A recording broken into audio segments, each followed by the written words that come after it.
In this video, we are going to learn how to solve equations with multiplication and division. Let's begin. So, solving one-step equations with division and multiplication. Here are our steps. We need to isolate or get the isolate the variable, or getting the variable by itself. So, isolate the variable by doing the inverse operation. Now, inverse operation means the opposite of what's being done to it. So, let's say you have x plus 5. Well, you're having 5 being added to x. So if you want to do the inverse operation of that, you'd have to subtract 5 from x. And because you have a plus 5 and a minus 5, you end up canceling out the 5 and you end up with just x. Anyhow, you're going to see how it works here. Step number 2, check your answers by substituting them or plugging them back into your original equation to see if you get a true statement. If you end up with a true statement, you will know that your answer is correct. A true statement is just a statement, for example, 5 equals 5 or 1 equals 1, 2 equals 2. An untrue statement would be like 7 equals 12. Anyhow, let's try example 1. 2x equals 10. Now 2x means 2 times x. So what's the inverse operation of multiplying? Well, opposite of that is dividing by 2. So I always like to draw a little line between my equal sign because I want to remember that whatever I do on one side of the equal sign, I have to do it to the other side of the equal sign. That's just the rule. So the opposite of multiplying by 2 is dividing by 2. And whenever I do that, whenever I do that on one side, I have to do it to the other. So I divide the other side by 2. Now, let's simplify this. We have a 2 on top and a 2 on bottom, which allows us to cancel them out, which leaves us with just x because the 2's were crossed out, or just 1x. Bring down the equal sign, and we can simplify this. What's 10 divided by 2? Well, that's just 5. So x equals 5.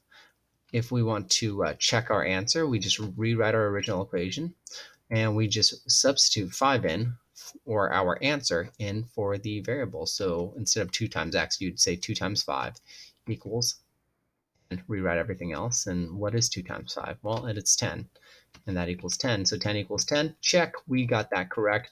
Let's go ahead and graph it on a number line because we have to solve our equation, check our answer, and then graph it. So to graph this x equals 5 on a number line, it's pretty easy. You just have to have the 5 in the middle and put a dot on it, and that's about it. And then you should also put the number before and after 5 as well, just so we know that how a number line works. Anyhow, let's try example 2. 5y equals 30. So 5 times y equals 30. The opposite of multiplying by 5 is dividing by 5. So of course I draw that line down the middle, divide by 5. If I divide this side by 5, I have to divide the other side by 5. This allows me to cancel out the 5's. I'm left with not x, but y, and that equals 30 divided by 5, which is 6. So y equals 6. Let's check our answer. Instead of doing 5y equals 30, we're going to do 5 times 6. 5 times 6 equals 30. Does 5 times 6 equal 30? Yes, it does. So 30 equals 30. Check. Our answer works. So let's graph that. 5, 6, and 7. Put a dot on the 6. Example 3. 12 equals 4x. Now, you still need to isolate the variable, so get this x by itself. So how do you get rid of the x, the 4 times x? Well, you have to divide by 4, so divide this side by 4, and of course draw the line down the middle, which means I have to divide the other side by 4 as well. Let's simplify. 12 divided by, let's cross that off because those cancel each other out. Now simplify. 12 divided by 4 is 3. Bring down the equal sign, and we have nothing but x left over, so x equals 3. Now, even though it says 3 equals x, whenever you say this, verbally express it, you always just start with the variable. So you always just say x equals 3 rather than saying 3 equals x. Anyhow, let's check our answer. 12 equals 4x. Replace the x with 3.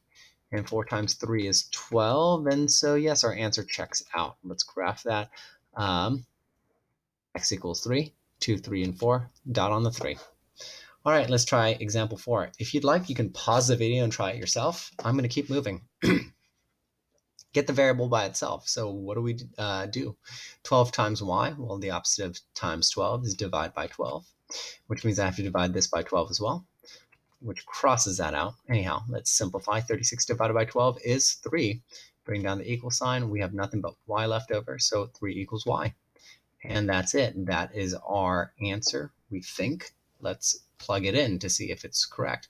36 equals 12y. Well, in place of writing y, we are going to write 3 because that was the answer we got. And 36 equals, what is 12 times 3? Well, that equals 36. So check, we did that correctly. Let's graph 3 equals y on our number line. 2, 3, and 4. Dot on the 3. Example 5, y over 4 equals 3. Now, y over 4 it's a fraction, but it's also a division problem. So y divided by 4 equals 3. What's the opposite of dividing by 4?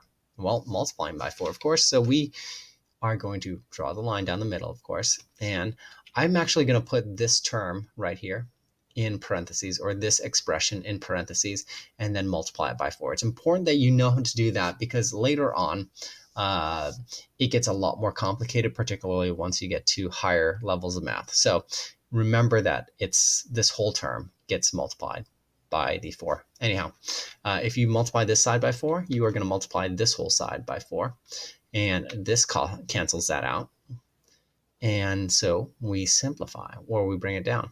Y is the only thing left over. Bring down the equal sign. What's 3 times 4? How do you simplify that? Well, that's 12. 3 times 4 is 12. So that's our answer. Let's check to see if it's correct. Y over 4 equals 3. Well, in place of y, we're going to write 12. So 12 divided by 4, does that equal 3? 4, 8, 12. Yes, it does. So 3 equals 3. Check. Our answer works. So y equals 12 is our answer. Let's go ahead and graph that. 11, 12, 13. Dot on the 12. X over 2 equals, or x divided by 2 equals 8. Go ahead and try this on your own if you'd like and pause the video. I'm going to keep going. Multiply this whole side by 2 to cancel that out. And multiply this whole side by 2. This cancels that out. We're left with x. Bring down the equal sign. 8 times 2 is 16. Let's make sure that's the correct answer. So that's our original equation. Replace the x with 16. 16 divided by 2 equals 8. Is that true? 16 divided by 2? Yeah, that does equal 8. 8 equals 8. That checks off. So let's graph this. X equals 16. 15, 16, 17. Dot on the 16. Number 7, 10 equals x divided by 5. It's kind of like those other ones where it seemed like they were backwards, but it's the same thing. Try to get this variable by itself. I'll try to isolate it. So get rid of that divided by 5, and I do that by multiplying by 5. And if I multiply this side by 5, I multiply the other side by 5. So let's simplify now, or before we do that, cross off these 5s because they cancel each other out. 5 times 10 is 50. Bring down the equal sign. Only thing left over here is x, so x equals 50. Let's see if that is correct. Rewrite the equation. I'm going to replace the x with 50 though. So 50 divided by 5. 10 equals, what is 50 divided by 5? Oh, it is 10. So 10 equals 10. That is correct. So let's graph x equals 50. 49, 50, 51. Dot on the 50. Example 8. 0 equals x divided by 7. Let's get rid of that 7. The divided by 7 by doing the opposite of dividing by 7 by multiplying by 7. So multiply that by 7, multiply this side by 7. This will cause this to cancel out. Now let's simplify. 7 times 0 is 0. Bring down the equal sign. X is the only thing left over, so x equals 0. Let's see if that's correct. Let's put it in our equation. 0 equals x divided by 7. What if I put 0 in place of that? 0 divided by 7. Does that equal 0? Yes, it does. It doesn't equal 7. So let's graph this. X. So this one might be a little bit tricky if you didn't know negative 1 was before 0, but negative 1, 0, 1, put a dot on 0. Now, let's look at some fractions, other fractions. How do you solve an equation that involves multiplying or dividing by a fraction? Directions. Number 1, multiply the fraction by the reciprocal to get it to cancel out. The fraction. Now, a reciprocal, if you remember, is a flipped over fraction. So 3 over 5, the reciprocal of 3 over 5 would be 5 over 3 because it's flipped over. So the reciprocal of 1 over 2 would be 2 over 1, and so on. Anyhow, so to cancel out a fraction, you multiply it by the reciprocal to cancel it out. Step 2. Then you do the same thing to the other side of the equal sign. Let's try looking at number 9. 1/6 x times x equals 12.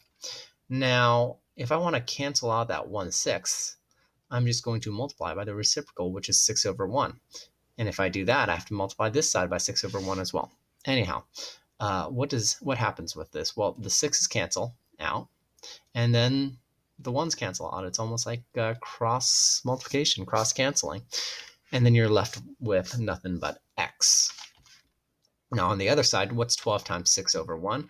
Well, this is just 12 over 1, and 12 times 6 is 72, and 1 times 1 is 1, so 72 over 1, our answer, and 72 divided by 1 is just 72. Now, you can basically just kind of skip this 72 over 1 because it's pretty obvious that 72 over 1 is just 72. Anyhow, let's check our answer. Let's rewrite the equation. 16x equals 12. 16, in place of x, we're writing 72, and that's going to equal 12. Now, multiplying this, remember 72, multiplying a whole number with a fraction. Remember, you just turn the whole number into a fraction by putting it over 1. So 72 times 1 is 72. 6 times 1 is 6. So you end up with 72 over 6 equals 12. Now, what is 72 divided by 6? It's actually 12. So 12 equals 12. That is correct. So our answer is correct. X equals 72. Graph 72 on your number line. There it is. Example 10, x over 6 equals 12. Well, I need to cancel out that divided by 6, so multiply by 6 over 1. No, multiplying by 6, actually, not just 6 over 1, and then you do the same on the other side. Yeah, I did this kind of weird, but you end up with the same answer. If you check your answer, you find out that it does check out and the graph is still the same. Now, why did I point that out? We just wanted to let you know that, notice example 9 and example 10, that 1 over 6x is the same thing as x over 6. Just kind of keep that in mind.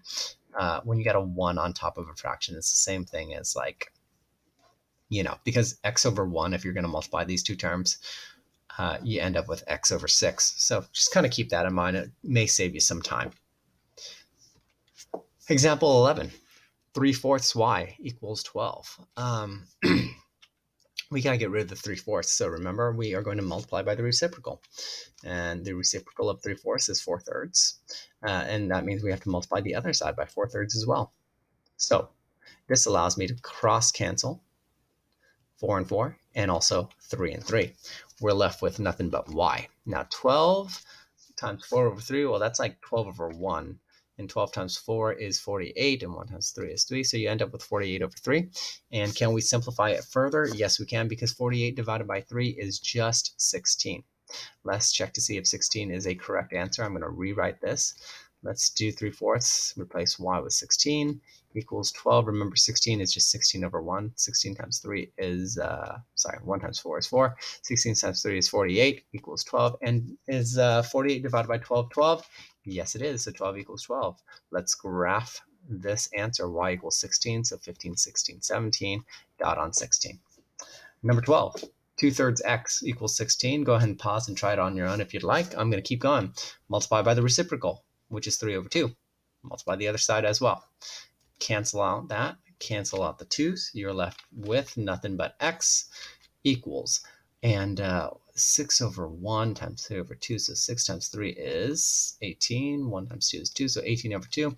And 18 divided by 2 is just 9. So let's check to see if that answer is correct. 2/3 x equals 6. Well, if we replace x with 9, that is just 9 over 1. So 2 times 9 is 18. 1 times 3 is 3 equals 6.